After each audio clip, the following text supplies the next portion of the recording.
स्वागत है आप लोगों का आपके अपने YouTube channel Mukesh Kumar commerce में। आज हम बात करने वाले हैं निजी कंपनी और सार्वजनिक कंपनी क्या होती है इसके बारे में। और पूरे कंपनी के पूरे प्रकार जो है, पूरा वर्गीकरण जो है, इसके लिए एक वीडियो पहले से मैं बना चुका हूँ, अपलोड कर चुका हूँ। आप चाहें तो उस पर जा कर के देख सकते हैं। तो अभी हम बात करने वाले हैं निजी कंपनी एवं सार्वजनिक कंपनी की क्या होती हैं ये। तो शुरू करते हैं।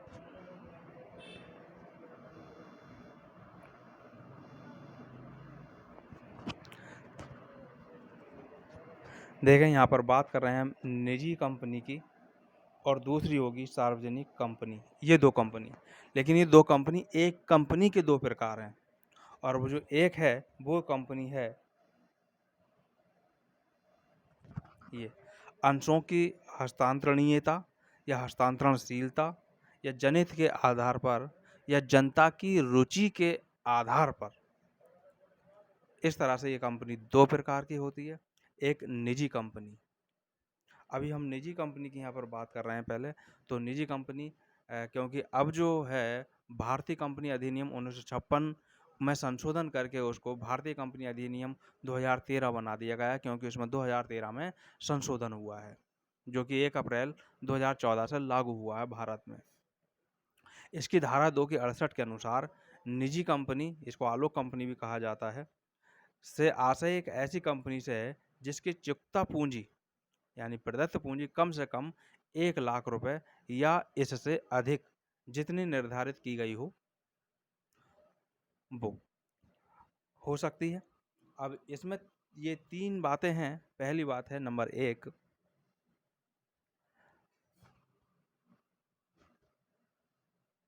अपने अंशों के हस्तांतरण के अधिकार पर प्रतिबंध लगा देती है। यानी इसके जो भी सदस्य होते हैं, केवल जो प्रथम संचालक सदस्य होते हैं, उन्हीं के पास जो अंश होते हैं बस वही इसके सदस्य रहते हैं। और ये अपने अंशों का कोई भी विक्रय नहीं कर सकते, अपने अंश दूसरों को नहीं दे सकते, यानी हस्तांतरण पर प्रतिबंध लगा हुआ होता है।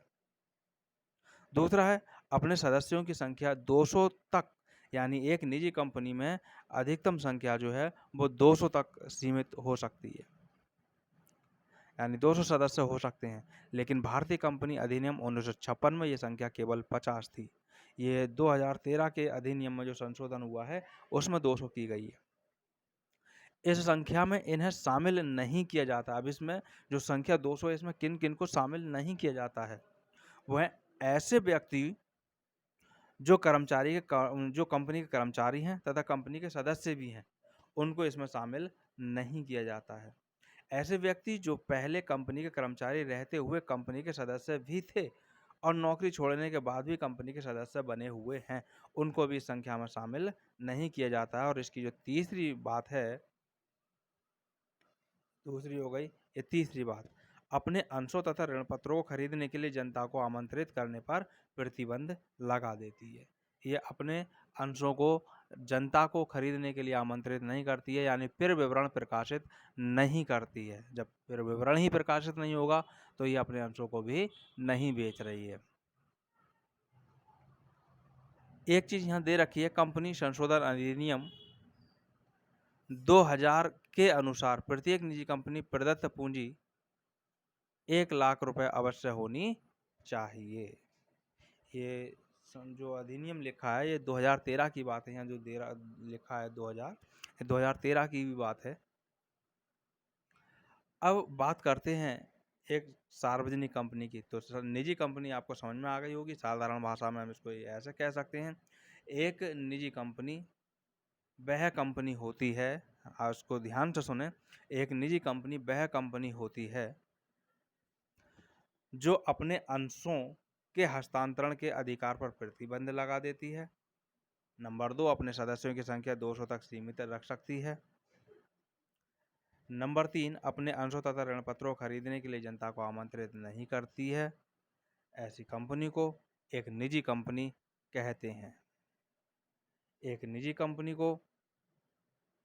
की जो पूंजी है, कम से कम वो पूंजी 1 लाख रुपए अवश्य होनी चाहिए। और प्रत्येक निजी कंपनी को अपने नाम के साथ प्राइवेट लिमिटेड शब्द अवश्य लिखना होता है।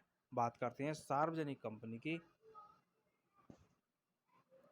तो सार्वजनिक कंपनी यानी ऐसी कोई भी कंपनी जो निजी कंपनी नहीं है, वो सार्वजनिक कंपनी है।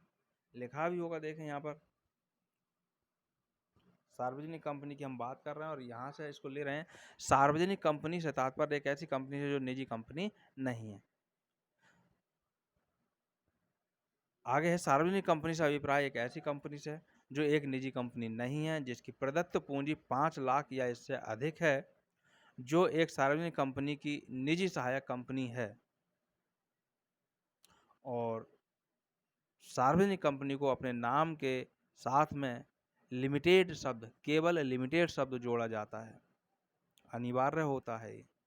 तो ये है हमारे पास कंपनी, दोनों निजी कंपनी और सार्वजनिक कंपनी। इनको आप अपने पास नोट भी कर सकते हैं।